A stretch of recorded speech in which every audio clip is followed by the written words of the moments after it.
তুমি তো আমাকে ভয় করো না।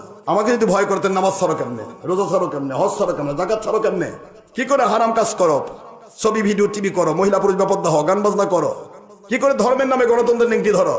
গণতন্ত্রের নেংটি ধর্মের নামে ধরা যাবে?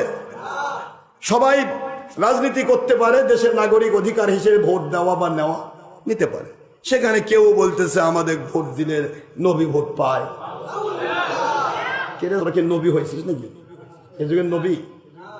আবার কইছে যে আমাদের ভোট দিলে জান্নাতের টিকিট। আশ্চর্য কথা, ভোট টুর থেকে আসলো। কে ভোট দিচ্ছে আখের নবীকে? আখের নবীকে ভোট দিচ্ছেন আপনি? নবীকে ভোট দিয়ে বানান যায়? নবীজি খেলাফত কায়েম করেছেন ভোট দিয়ে। তো বেটা তুমি ভোট নিবা নাও, তো এখানে ছলচাতুরি করছো কেন? ধান্দা কেন? ইসলামকে ইসলামের ধারায় রাখো না ভাই।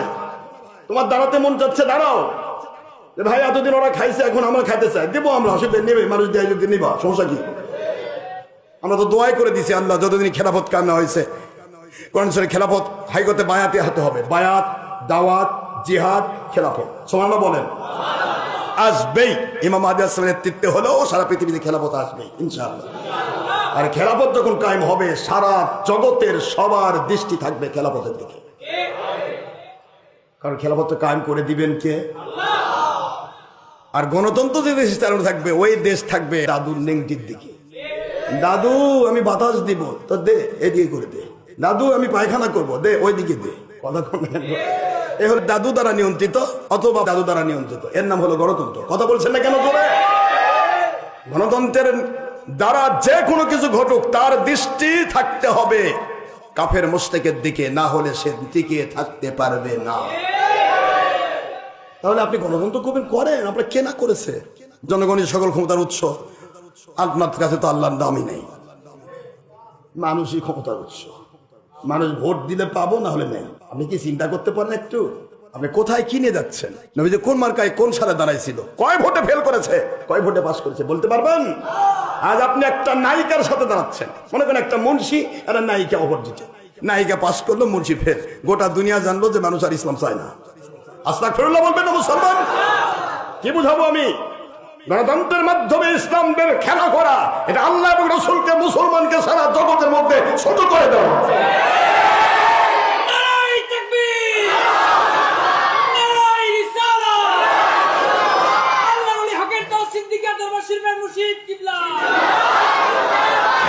খেলাফতের ধারায় আসবে।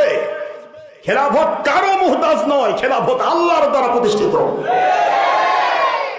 ওই খেলাফতের মুখ থাকবে আল্লাহর দিকে, আর সারা জগৎ তার দিকে ভয় পাবে না। খেলাফত যেদিকেই তাকাবেন সেদিকেই মর্যাদা, আল্লাহর গয়বী মদদ দেখতে পাবে।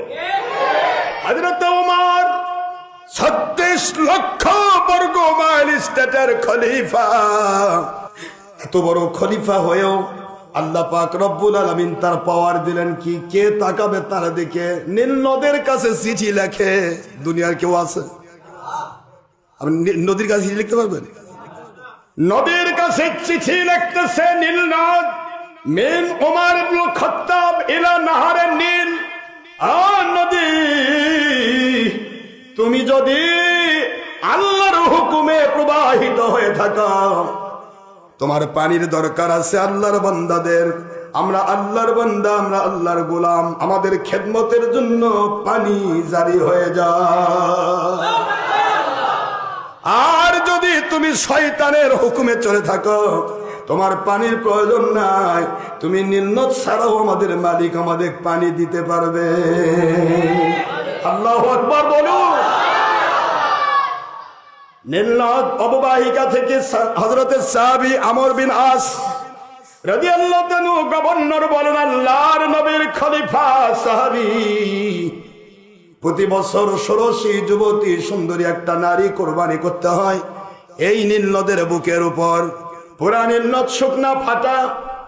আল্লাহর বন্ধু, আমি যখন খেলাফতের আওতায় এই দেশকে নিয়ে নিয়েছি মিশর, মিশর যখন আমাদের আন্ডারে চলে আসলো, নীলনদ আর পানি দেয় না, পানি দেয় না, দেওয়ার পানি দেয় না। প্রতি বছর নাকি 16 যুবতী কোরবানি দিতে হয়।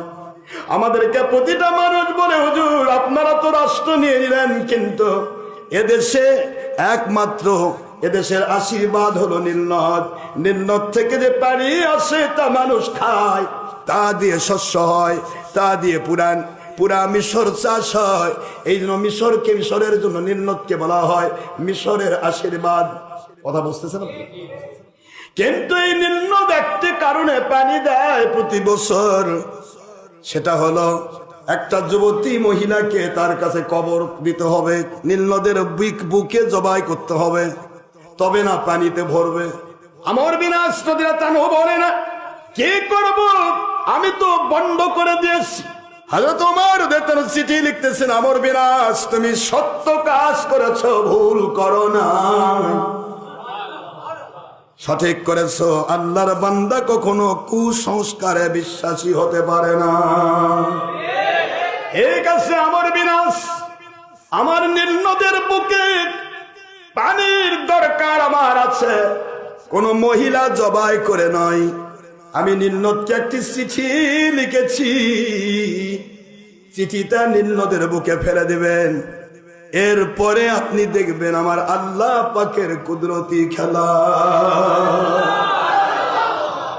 আমর বিন আস রাদিয়াল্লাহু আনহু ঘোষণা দিয়ে দিলেন পুরা মিশরে আমাদের খলিফা, নবীজির সাহাবী খলিফা, নবীর কাছে বায়াত কানেকশনের মর্যাদা দেখে তিনি নীলনদের কাছে চিঠি লিখেছেন, চিঠির বিনিময়ে নীলনদ পানি দিবে আর মহিলা জবাই হবে না। সুবহানাল্লাহ বলেন। মায়েরা আপনাদেরকে মর্যাদা দিয়েছেন স্বয়ং আল্লাহ এবং তার হাবিব। কত কত তুচ্ছ ক্ষেত্রে মহিলাদেরকে ব্যবহার করা হতো, তুচ্ছ ক্ষেত্রে মহিলাদেরকে জবাই করা হতো।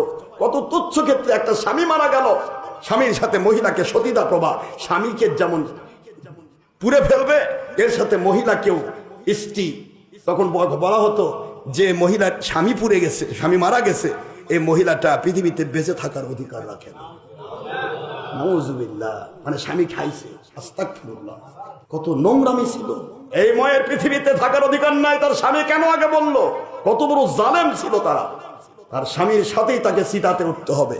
চিতাতে একটা মরা মানুষ জ্বলছে, তার সাথে জীবন্ত মহিলা স্ত্রীকে সেখানে জ্বালিয়ে ফেলা হতো। নাউজুবিল্লাহ, কত জালিম ছিল, কত নোংরা কুসংস্কারে তারা নিমজ্জিত ছিল। আমার মালিক খলিক রব কি করেছেন মহিলাদের জন্য, অথচ এই মহিলা আজকে আমার আল্লাহ এবং নবীর ব্যাপারে অনেকে বিভিন্ন ভাবে চলে। ঠিক না ঠিক? পুরো মিশরের ভিতরে রোল পড়ে গেল। কে গো? মিশরের মধ্যে নাকি এটা নতুন গল্প। চিঠি পাইয়া বলে নদী পানি দেবে, এটা কেমন ধরনের গল্প? পুরা মিশরের মানুষ নীলনদের অববাহিকা দিয়ে দুই সাইড দিয়ে তীর দিয়ে দাঁড়িয়ে গেল। শুকনা ঠনঠনে নীলনদ, পুরা নীল সাগর ফাটা, তলা ফাটা, এক ফোঁটা পানি নেই। নীল সাগরই হলো মিশরের শস্য তৈরির সবচাইতে বড় অস্ত্র। তখন ছিল না শ্যালো, ছিল না গভীর অথবা অগভীর নলকূপ। কথা বলেন না কেন? আর জানেনি আরব রাজ্যে বৃষ্টি বছরে একবার দুবার হলো, মনে হয় ওটা ঈদের দিন। তো মরুভূমি, বৃষ্টি হয় না বললেই চল। এই নীল সাগরে পানি দেবে চিঠির বিনিময়, কি করে সম্ভব এটা হতে পারে?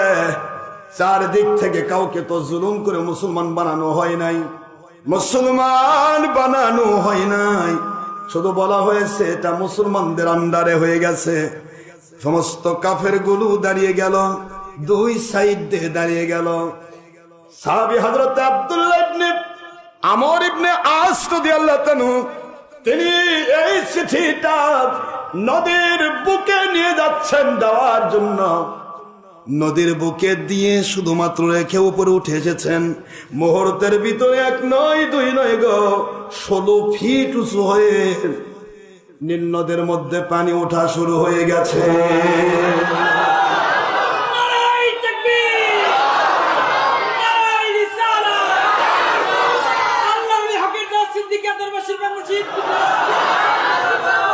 পানি ফোয়ারা শুরু হয়ে গেছে। মুহূর্তের ভিতরে নীলনদ ভরে গেল। কি জাদুর মতো মনে হচ্ছে না? জাদু। আয়না সাগরের গল্প জানেন না? আয়না সাগরের সব পানি লোটার মধ্যে তুলেছিল হযরতে খাজা মঈনুদ্দিন চিশতি আজমিরি রাহমাতুল্লাহ। জানেন না এই ঘটনা? সব কি জাদু মনে হচ্ছে? Connection, connection. পাওয়ার হাউসের সাথে বিদ্যুতের কানেকশন 33,000, 33,000 সাথে 11,000, 11,000 সাথে 1,000 বা 440, এর সাথে কানেকশন লাগায় দেখেন। ইচ্ছা করলে আপনি 100 পাওয়ারের বাল্বও জ্বালাতে পারবেন, ইচ্ছা করলে 1000 পাওয়ারের বাল্ব জ্বালাতে পারবেন, ইচ্ছা করলে 0 জ্বালাতে পারবেন। কথা বলেন না কেন? তো সবই জ্বলবে। কি মূলে? কি পাওয়ার হাউসের কানেকশন। আমার আল্লাহ বানাতিউল্লাহ সিবকাতাল্লাহ, যে কথাটা আমি প্রথম শুরু করেছি, আমার রঙে রঙিন হও। আমি আল্লাহ কোন বললে হয়ে যায়। শোনে নাও, তুমি যদি আমার রঙে রঙিন হও, তুমি কোন বললে তোমার কোন কথাটা আমি আল্লাহ কাজ দিব। আমি, তুমি করবে না, আমি করব, কারণ তোমার রংটা হয়েছে আমার রং। সুবহানাল্লাহ বলবেন না? তো আমার রঙে রঙিন হও, আমার নবীজির রঙে রঙিন হও। আমি আল্লাহ পাক কোন শব্দ যাবে গোটা জগৎ তুলে নেই, গোটা জগৎ ধ্বংস করতে পারি, গোটা জগৎ বানাতে পারি। কোন শব্দ তুমি মুখ দিয়ে বলবে, একে বলা হয় সাহেবে কুন ফায়াকুন। সুবহানাল্লাহ বলেন। আল্লাহ পাক রব্বুল আলামিন তিনি করবেন, শুধু তুমি তো আল্লাহকে মেনে নাও। এই কথাটাই আল্লাহ বলেছেন, কুনতু লিসানাহুল্লাযী ইয়ানতিকু বিহি। ওই বান্দাটা যখন আমার রঙে রঙিন হয়, আমার ওলি হয়ে যায়, তার জিহ্বাটা আর তার থাকে না, আমি আল্লাহর কুদরতি পাওয়ার জিহ্বা হয়ে যায়। ওটা দেশে যেটা বলে ওটা সাথে সাথে আমার পক্ষ থেকে হয়ে যায়। সুবহানাল্লাহ বলেন জোরে। সুবহানাল্লাহ। এই জন্য বাবারা আল্লাহ মুখী হতে হবে, ঠিক আছে? তো কি করে একজন আলেম হয়ে আমরা উল্টা পাল্টা করতে পারি? আলেম যখন উল্টা করবে, এটাকে মানুষ ভাববে এটাই বোধহয় ইসলাম। ঠিক না? ঠিক বলুন, এটাই বোধহয় ইসলাম। আসলে সেটা ইসলাম ছিল না, সেটা তার নফসের গোলামি ছিল। কিন্তু নফসের গোলামিটা কি হয়ে গেল? ইসলাম।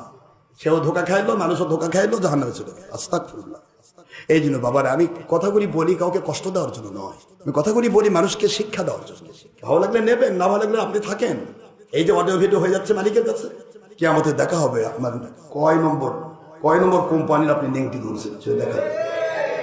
আমার কাছে কোনো জুলুম নেই। আমি শুধু এইটুকু বলবো, আপনি ভোট করেন, আপনি কি করতেছেন করেন, সেটা আল্লাহর নামে করেন না। আল্লাহ পাক এখানে নয়, আল্লাহ পাকের এটা সিস্টেম নয়। আল্লাহর সিস্টেম হলো তোমরা দুনিয়াতে আমি আল্লাহ এবং রাসূলকে মেনে নাও, আমি আল্লাহ, এটা ডাইরেক্ট আল্লাহর কথা, লা ইয়াস্তাখলিফান্নাহুম ফিল আরদ, আমি পক্ষ থেকে অবশ্যই খেলাফত কায়েম করে দেব। খেলাফতটা কায়েম করে দিবে কে?